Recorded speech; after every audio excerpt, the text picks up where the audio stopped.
Hello friends, welcome to the world of Companies Act 2013. Yes my friends, in this video we are going to revise our chapter number 5 of Companies Act 2013. Chapter number 5 of Companies Act 2013 deals with the provisions towards acceptance of deposits by companies.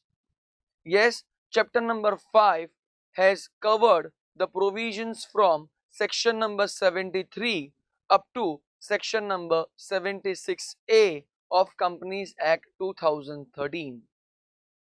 In this entire chapter 5, section number 75, in this entire chapter number 5, section number 75 is been omitted from our syllabus. Over here, whenever a company wants to raise the funds, one of the way through which the company can raise the funds is by acceptance of deposits. It is by acceptance of deposits. Whenever a company will be raising the funds through acceptance of deposits, then yes, the company will have to follow the provisions of chapter number 5 of Companies Act 2013. Along with it, the company also needs to follow Company Rules 2014, which is towards acceptance of deposits. Over here, whenever a company is going to raise the funds through acceptance of deposits, yes, whether you say deposits or whether you say fixed deposits or whether you say public deposits, it's one and the same. So whenever a company is going to raise the funds in a form of a deposit, so yes, it is nothing but a borrowings made by the company. It is nothing but the borrowings made by the companies. So whenever a company is going to raise the funds through acceptance of deposits, it will be considered as a borrowings.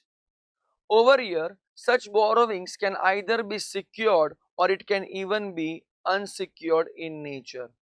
Which means what? If the company has created a charge upon its asset for the depositors, then such borrowings are secured borrowings. But if the company has not created any charge upon its asset for its depositors, then such borrowings are unsecured borrowings.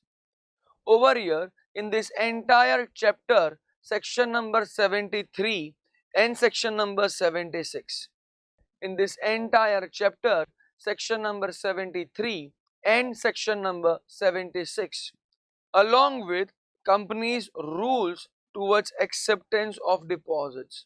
These three provisions are relevant provisions towards acceptance of deposits. These three provisions are relevant provisions towards acceptance of deposits. Whenever you are a non-banking, non-financial company, whenever you are a non-banking, non-financial company, so yes, in that case, how will your company raise the funds through deposits? That entire provision will be covered under this particular topic. Yes, the lawmaker says that section number 73 and section number 76, see, both of them are very important provisions towards deposits.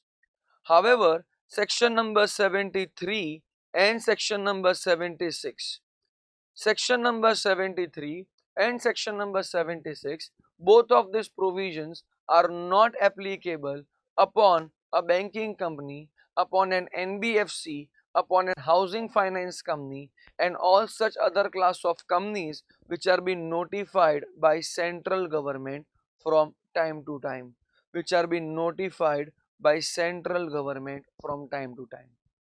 So whenever these companies are going to raise the funds through deposits, are not going to follow the provisions of section number 73 and section number 76.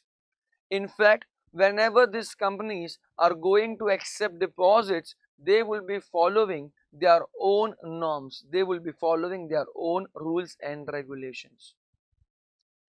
Over here, whenever we talk about deposits, so yes, there are two kinds of deposits.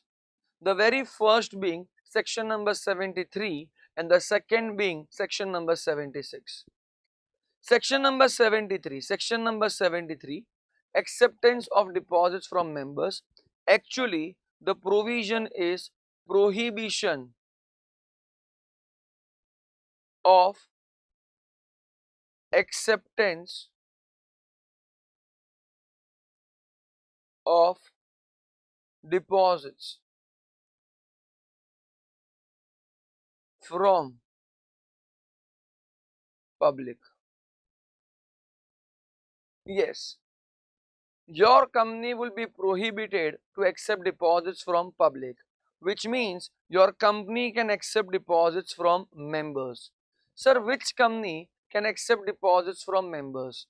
The lawmaker says over here that whether you are a private company or whether you are a public company, whether you are a private company or whether you are a public company, both the companies are allowed to accept deposits from their own members.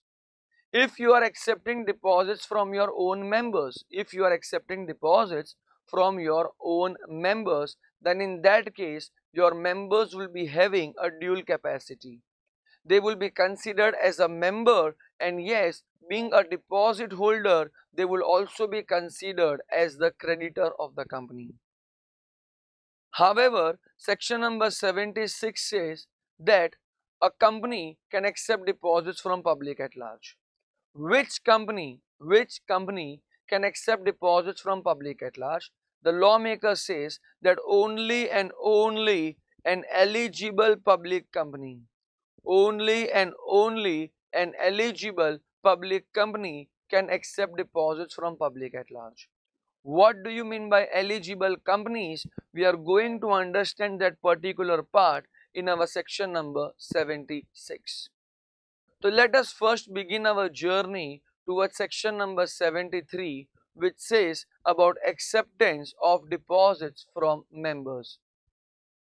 Over here, whenever we are going to accept deposits from our own members, the lawmaker says the company is over here, first of all, required to pass a resolution.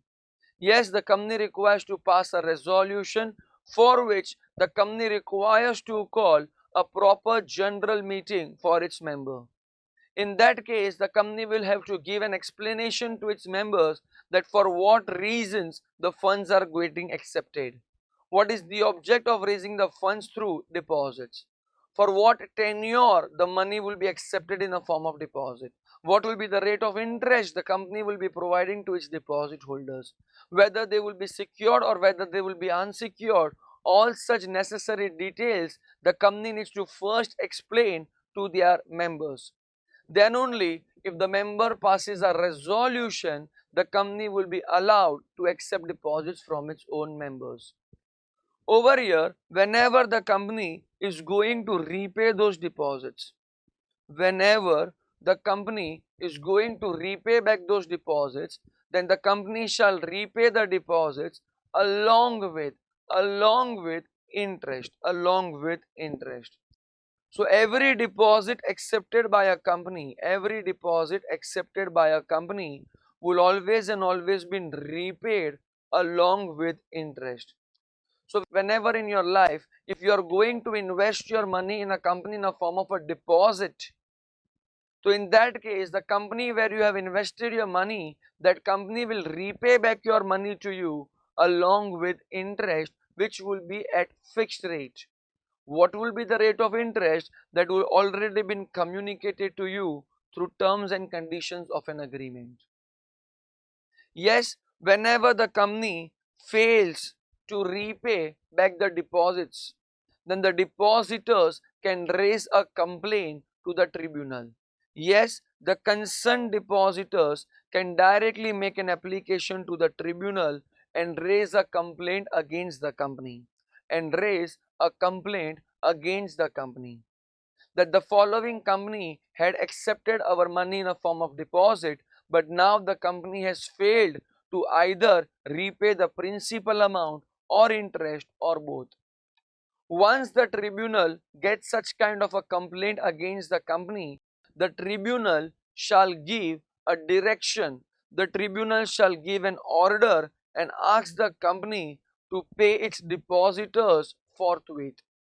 Or else, if the depositor has faced any kind of damages, then in such case, the company will be liable to pay such damages to the depositors. Yes, the company has to make a provision for a reserve called as deposits repayment reserve account. See, deposits are going to get matured in a near future. Deposits are going to get matured in a near future. Which means what? Which means what? Over here, in a very near future period, the company requires to have certain amount of money through which the deposits can be repaid. So over here, the company will have to make a provision, the company will have to make a reserve called as deposit repayment reserve account. See, whatever is the money which will be lying inside this account, that money will be utilized only and only for one purpose, that is for repayment of deposit. That is for repayment of deposit. So whenever a company wants to accept deposits from members or any other person, then yes, all these conditions have to be fulfilled. And yes, there are few more conditions the company needs to follow. There are few more conditions the company need to follow. The lawmaker over here says the company needs to first issue a circular to its members. See, the word circular over here terms as invitation to offer. If the company was going to raise the funds by issuing shares to public at large, then in that case, if you guys remember, we have already revised in our chapter number 3 that the company requires to issue a prospectus. The company requires to issue a prospectus. So over here, when I say prospectus, it is an invitation to offer. Over here in this chapter, circular stands for invitation to offer. So whenever a company is going to raise the funds, through its members by accepting deposits. See, whether you accept deposits from your members or whether you accept deposits from public at large, the company is always and always bound to issue a circular. The circular over here will be acting as an invitation to offer. Inside this circular, various information the company needs to provide. One of the important information the company needs to provide is about the credit ratings. What is a credit rating? A credit rating determines the credit worthiness of a company. It also tells about the ability of a company to repay. Over here, once the company has prepared the circular, before issuing the circular to its members, the company shall first file the copy of the circular to the ROC. The company shall file the copy of the circular to the ROC. Such circular should be filed with ROC at least within 30 days before, issuing the circular. So if the company is planning to issue circular on 31st of the month, then yes, the circular should be filed with ROC at least by 1st of that month. Over here, we had already discussed that a company requires to make a provision for deposits repayment reserve account. See, over here, the money which is lying inside this account will be nothing but considered as a liquid asset which can easily get converted into cash, and through that account the company can easily pay the maturity value to its depositors. Whatever is the amount which is going to get matured in the next financial year, I repeat, whatever is the maturity amount which is going to get matured in the next financial year, at least 20% of that amount, the company shall reserve it in this particular year on or before 30th April. On or before 30th April. And such money will be deposited in a scheduled bank under an account called as Deposit Repayment Reserve Account. So what is the minimum? What is the minimum maintenance of liquid assets required over here? So it is at least 20% of the deposits which are going to get matured in the next financial year. The money which is going to get matured in the next financial year, uska at least 20% should be kept in a reserve, and such reserve should be maintained on or before of 30th April of this particular year. Over here, the company needs to issue a certificate stating that the company had not made any kind of default in last 5 years, either towards repayment of principal amount nor towards repayment of any kind of interest amount. So company has not made any kind of default. Such kind of a certificate will be issued, and the default was neither been made towards the principal amount nor towards the interest. So this point number A, B, C, D, this point number A, B, C, D are mandatorily required to be followed by every company. This point number A, B, C, D is mandatorily required to be followed by every company. However, point number E says that if the company wants to secure its depositors, then only the company will have to create a charge upon its asset.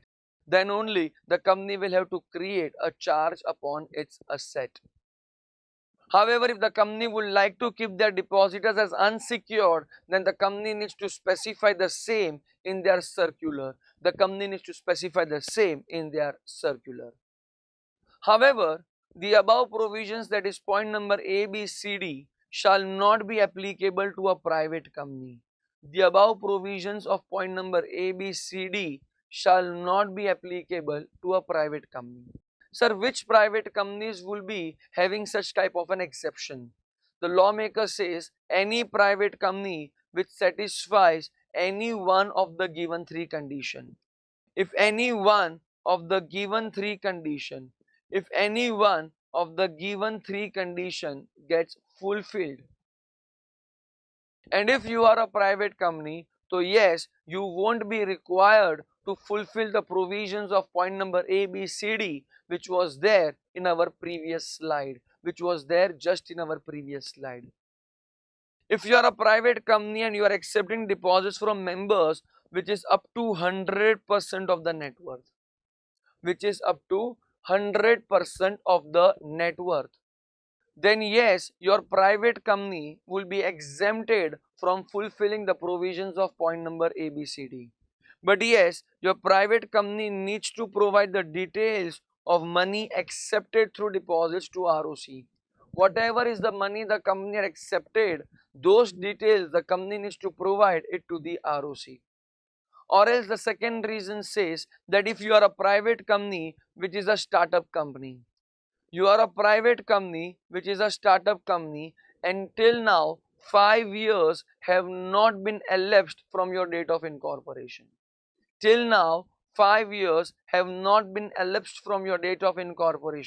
Then yes, even your private company will not be required to fulfill the provisions of point number A, B, C and D.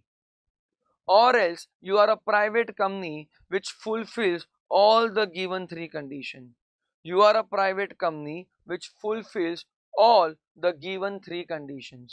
That is, number one, you are a private company and you are not an associate or you are not a subsidiary of any other company. You are neither an associate company, you are neither a subsidiary company. Plus, the borrowings of your company is not exceeding twice the paid up capital or 50 crores, whichever is lower. And yes, your company is not making any kind of default towards such existing borrowings. The lawmaker says that every company whosoever is going to accept deposits shall always and always file the details to the ROC under a form called as DPT3, under a form called as DPT3. So yes, my dear friends, we have successfully revised our provision towards section number 73 of Companies Act 2013. The next provision says about acceptance of deposits from public at large. Section number 76 says that only and only an eligible company can accept deposits from public at large. Only and only an eligible company can accept deposits from public at large, which means you need to be an eligible company plus a public company.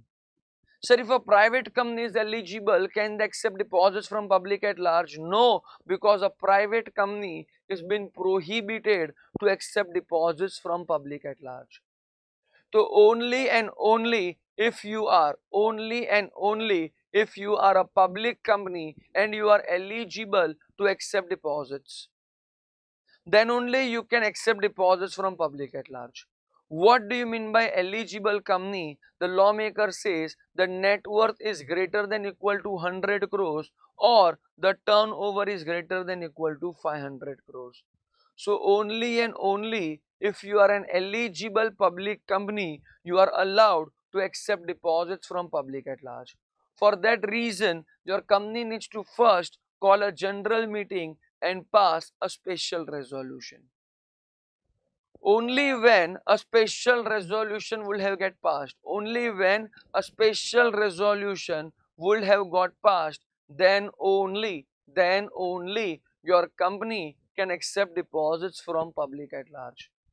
But wait, if in your company the proposed deposits, if in your company the proposed deposits plus the existing borrowings, the proposed deposits plus the existing borrowings is lesser than equal to the paid up capital plus free reserves plus securities premium. If the proposed deposits along with the existing borrowings is lesser than equal to the paid up capital plus free reserves plus securities premium, then in that case your company can even accept deposits from public at large by just passing an ordinary resolution. Whenever you are an eligible company, to always and always remember that eligible company shall require to get something called as a credit ratings from a recognized credit rating agency, and such credit ratings they should get on year to year basis. If you are going to accept deposits from public at large, and if you are inviting a secured deposits, if your company is inviting a secured deposit, then yes, it is the duty of the company to create a charge upon its asset within 30 days of such acceptance, of deposits.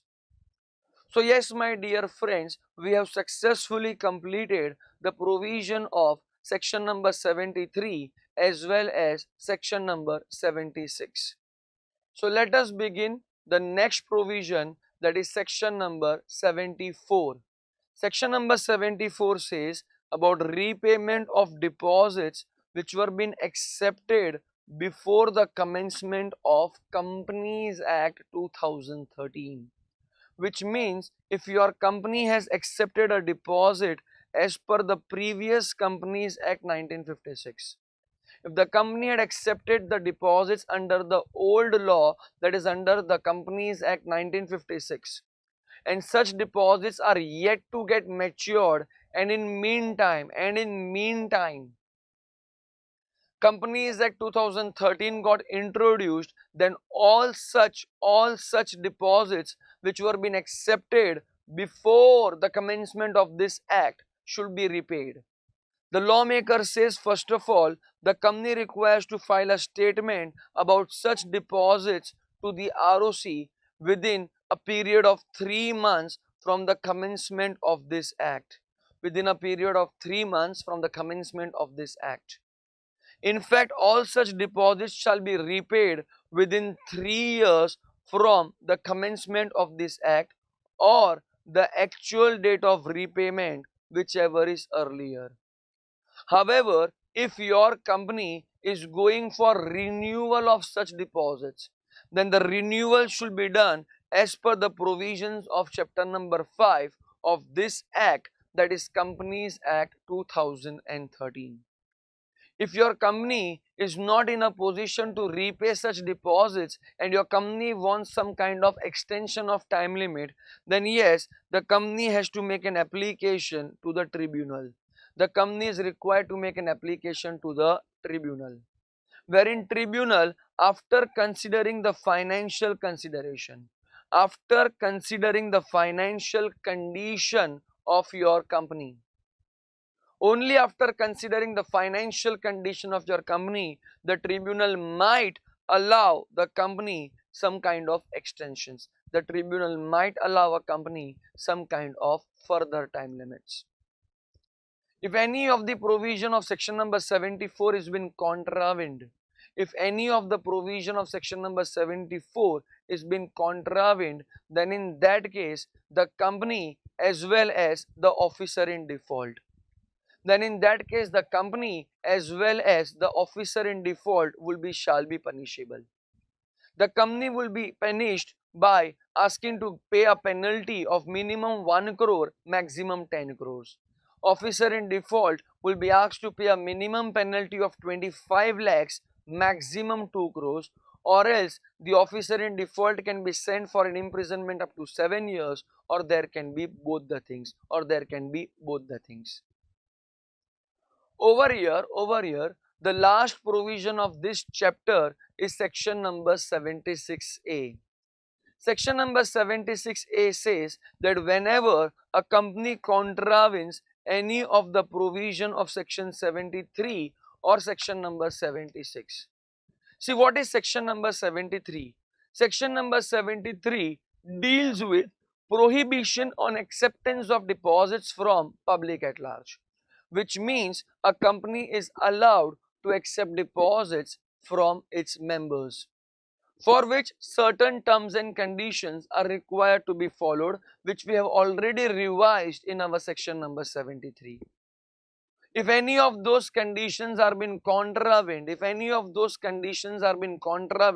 then yes, the company as well as officer in default will be punished as per section number 76A,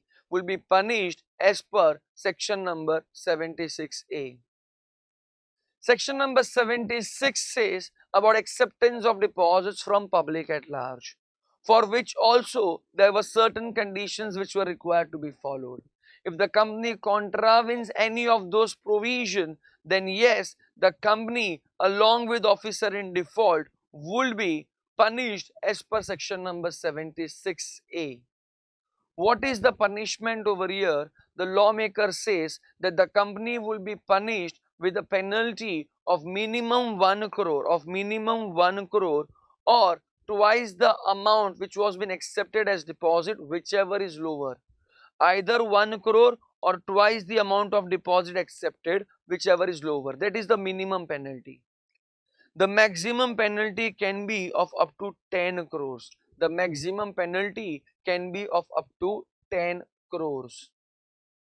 The lawmaker over here says that officer in default will be asked to go for an imprisonment up to 7 years. Along with it, the officer in default will also be asked to pay a minimum penalty of 25 lakhs up to 2 crores. If the officer in default is been proved to be guilty of fraud, then yes, he will also be asked to go for the penalty under section number 447, which deals with penalty for fraud,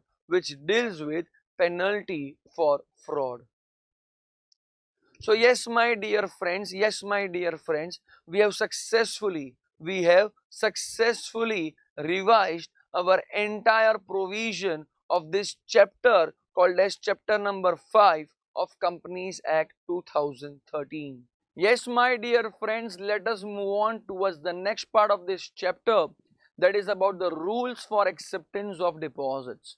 All these rules are given under Company Rules 2014. The lawmaker says over here that whenever a company wants to raise the funds by acceptance of deposits, then that company can accept deposit for a period not lesser than 6 months. The maximum period for which the deposit can be accepted is of 36 months. Whether you talk about new deposit or whether you talk about the renewal ones, it remains the same. Over here, if the company wants something called as a short-term requirements of funds, then in that case, the deposit which can be accepted by a company can be lesser than 6 months, but it should not be lesser than 3 months.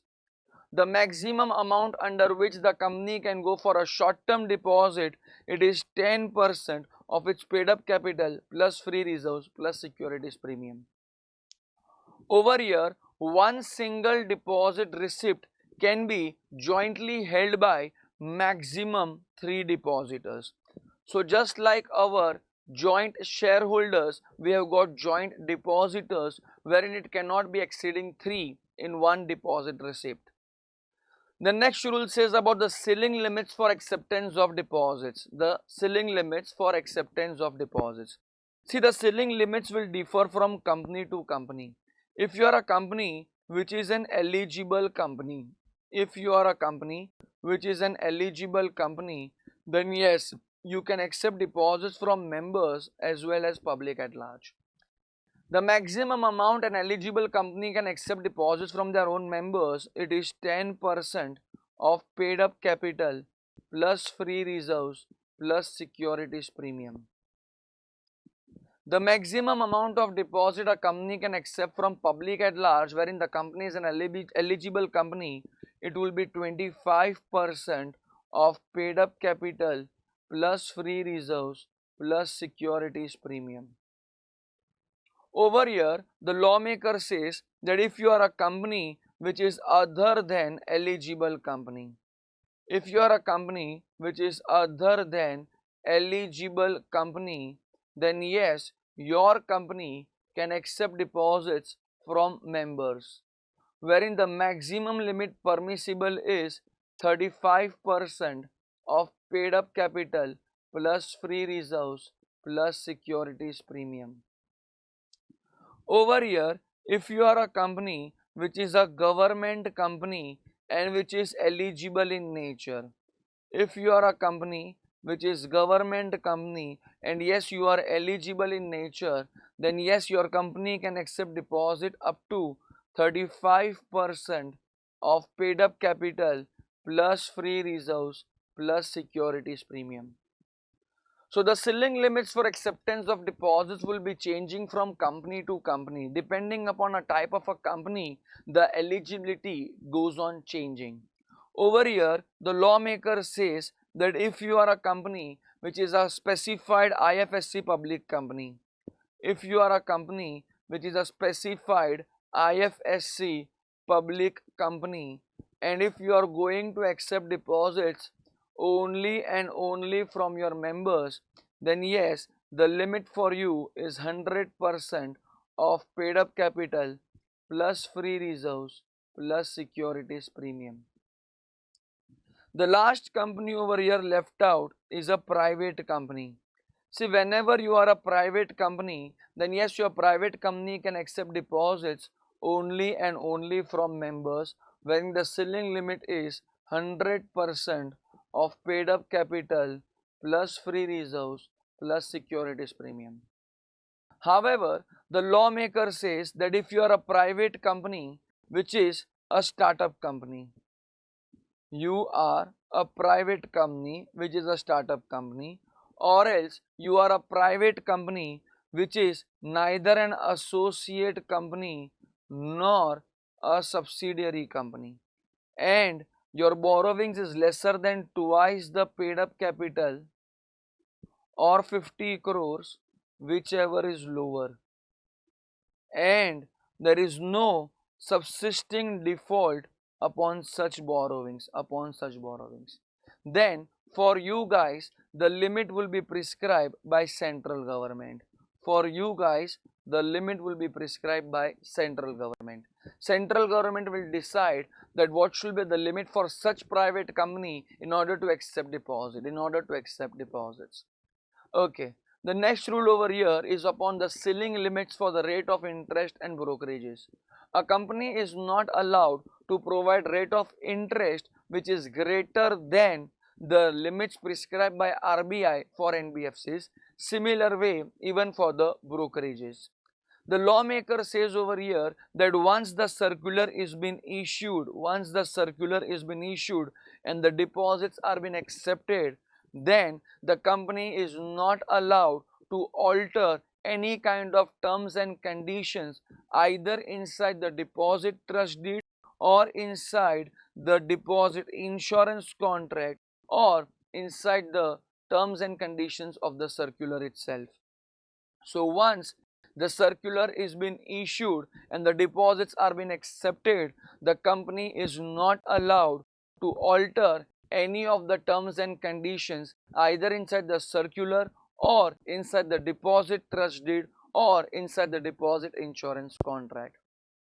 The lawmaker says over here that if you are an eligible company, then yes, on year basis, the eligible company needs to get something called as a credit ratings from a credit rating agency. The credit rating is nothing but it signifies, it will tell us about the ability of a company to repay back the deposits. Whatever is the credit rating, the company needs to intimate to the ROC under a form called as DPT3. Over here, what is the minimum credit rating required? The lawmaker says the credit rating shall not be below the minimum investment grade ratings. It shall not be lower than the minimum investment grade ratings.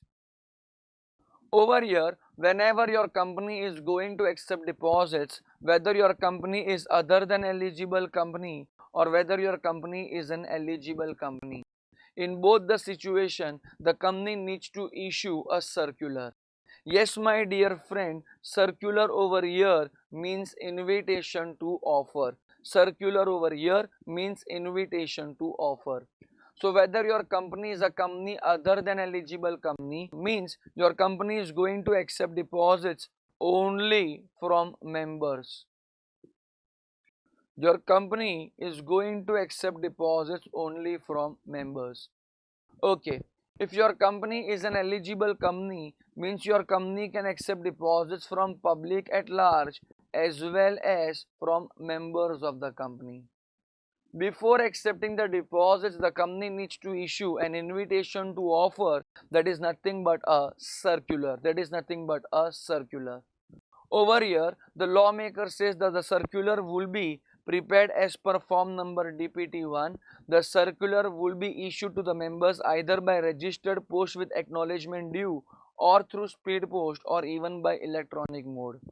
The circular will even be published in a newspaper, that is English newspaper as well as vernacular newspaper. The company needs to get a certificate from its statutory auditor stating that the company has not made any kind of default neither towards repayment of deposits nor towards its interest. However, if the default was even been made, then such default was made good and 5 years have already been lapsed since the date of making good the default. Yes, the circular will be always and always issued under the authority and in the name of the board of directors. Sir, what will be the validity of the circular or the advertisement issued by the company in order to accept deposits? The lawmaker says that the invitation to offer, that is the circular or the advertisement, will be having a validity which will be of up to 6 months from the closure of the financial year in which the circular was issued or the day when the annual general meeting was being held and the financial statements were being laid before the members, whichever is earlier. However, if no annual general meeting was being held, then we need to take the last date before which the annual general meeting should have been called upon. Once the validity for the circular comes to an end, and if the company wants to accept new deposits, then the company needs to issue a fresh circular. A company needs to issue a fresh circular once the validity gets expired. Over here, if a company is a company called as an eligible company, then yes, even for them, the circular will be prepared as per a form called as DPT-1. Over here, it will also be published in an English newspaper along with vernacular newspaper.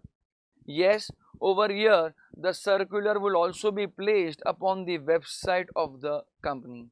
It will be issued under the authority and in the name of the board of directors of the company.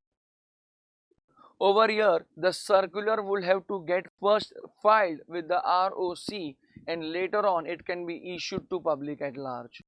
Over here, the validity of the circular will remain the same, that is up to 6 months from the close of the financial year in which the circular was been issued, or the day when the annual general meeting was being held and the financial statements were being laid before the members, whichever is earlier. If no annual general meeting was being held, then in that case the last day before which the annual general meeting should have been called shall be evaluated. Over here, once the advertisement, that is once the circular's validity comes to an end, and if the company wants to accept new deposit, the company needs to issue a fresh advertisement.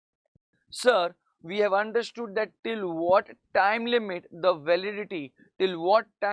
circulars will be valid. Sir, but from which time the validity should commence? The lawmaker says that if you had issued a circular through an advertisement in a newspaper, then the day when the advertisement was been given in the newspaper, from that day the validity will begin.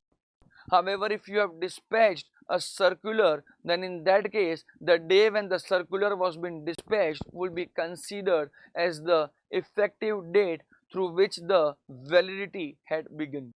Yes, my dear friends, the next rule is about creation of security. Whenever a company is inviting secured deposits, the lawmaker says the day when the deposit was being accepted, from that day within 30 days, the company should create a charge upon its asset. See, charge is a very wide term. It includes mortgage, it includes pledge, it also includes hypothecation. Over here, the lawmaker says that whenever a company is inviting secured deposits, then the company should, within 30 days from the acceptance of such deposit, shall create a charge upon its asset, either by way of mortgage or by way of hypothecation. See what is a mortgage and see what is an hypothecation, we have already discussed in detail during our regular lecture. The company can provide such security either by creating a charge upon its asset or even through deposit insurance.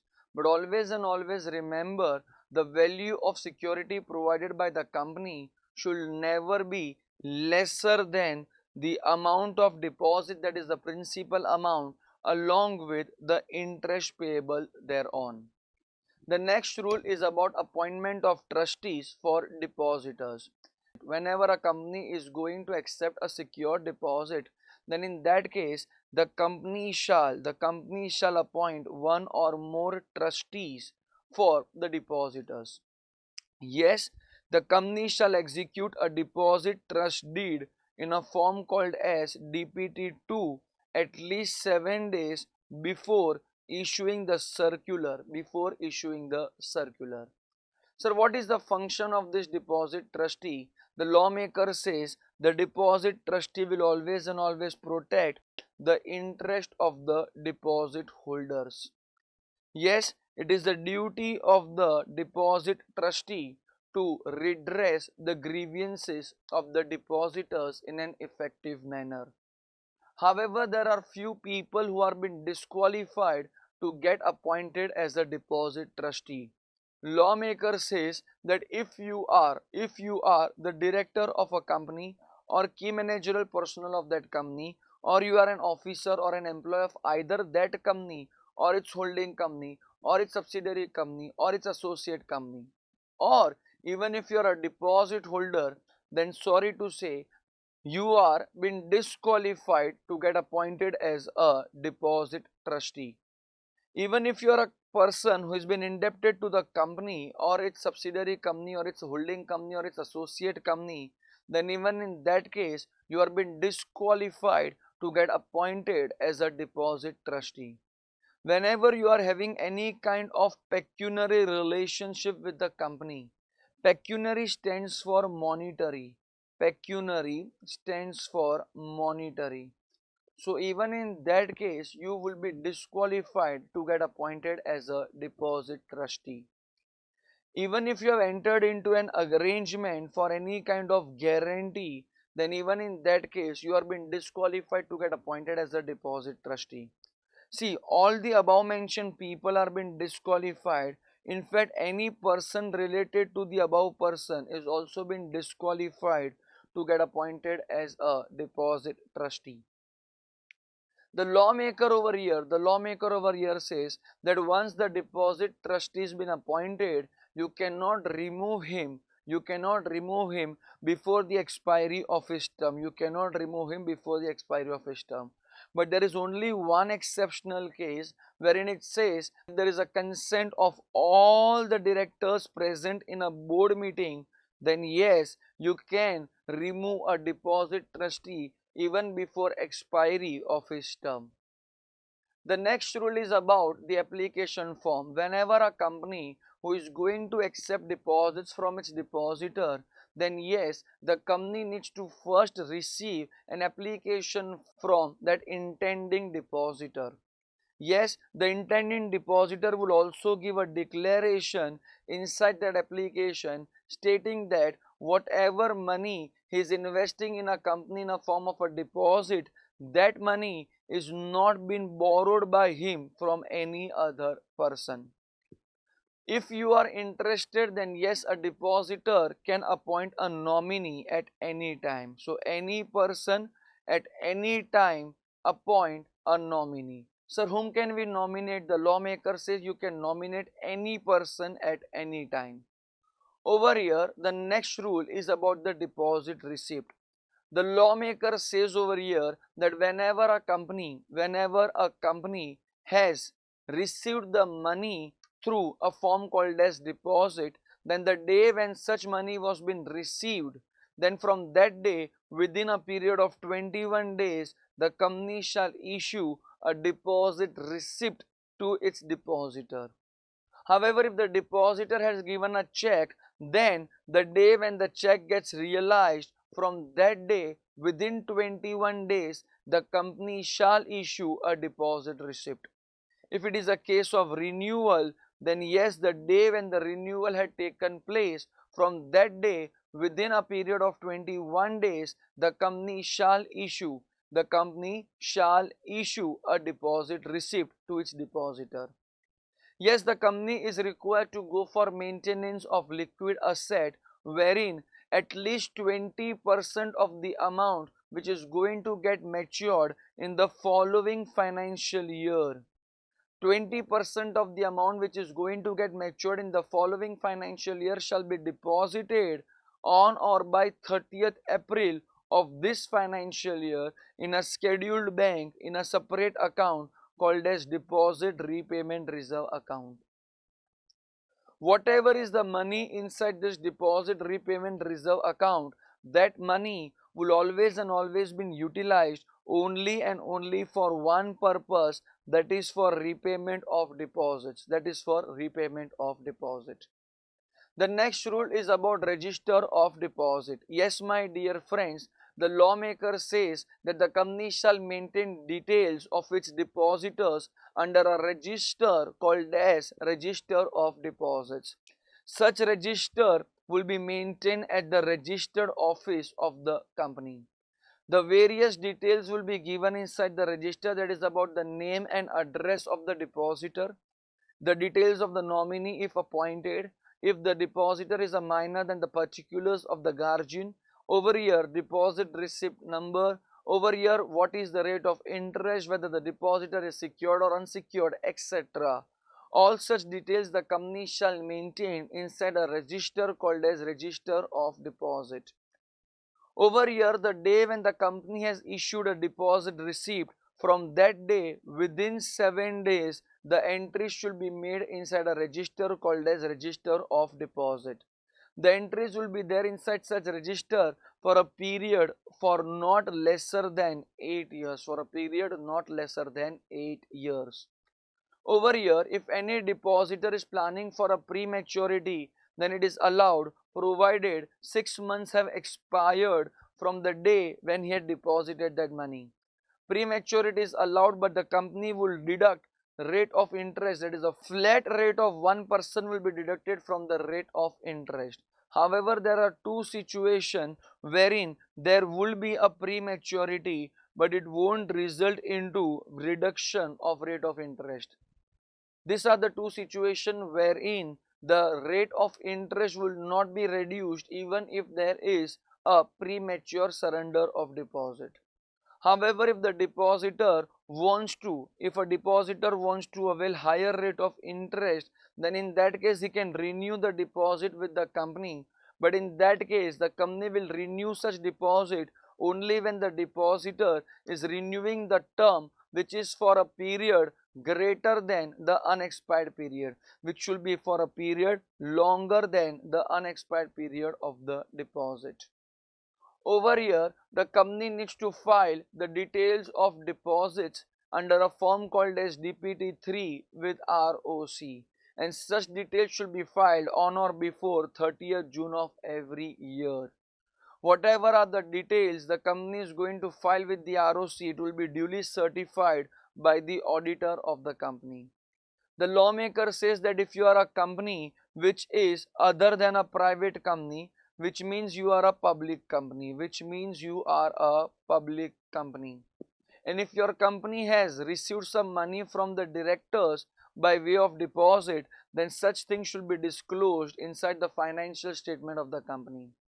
However, if you are a private company and your private company has received some money from the directors of the company or the relatives of the directors, then even such things should be disclosed inside the financial statements by way of notes to accounts. Whenever a company makes any kind of delay in repayment of deposits to its depositor, then yes, the company will be subject to a penalty rate of interest at the rate of 18% per annum for such delayed period. Over here, whenever your company had accepted deposits under the earlier act, that is as per the old act, that is as per Companies Act 1956, then such deposits shall be repaid as per the provision of section number 74. Till the time it is not been repaid, then for those deposits, if you are following the old rules, it is completely allowed. However, any new deposits the company is going to take, then such new deposits should be as per the provisions of chapter number 5 of this new act, that is Companies Act 2013. The lawmaker over here says that if any of the above mentioned rules,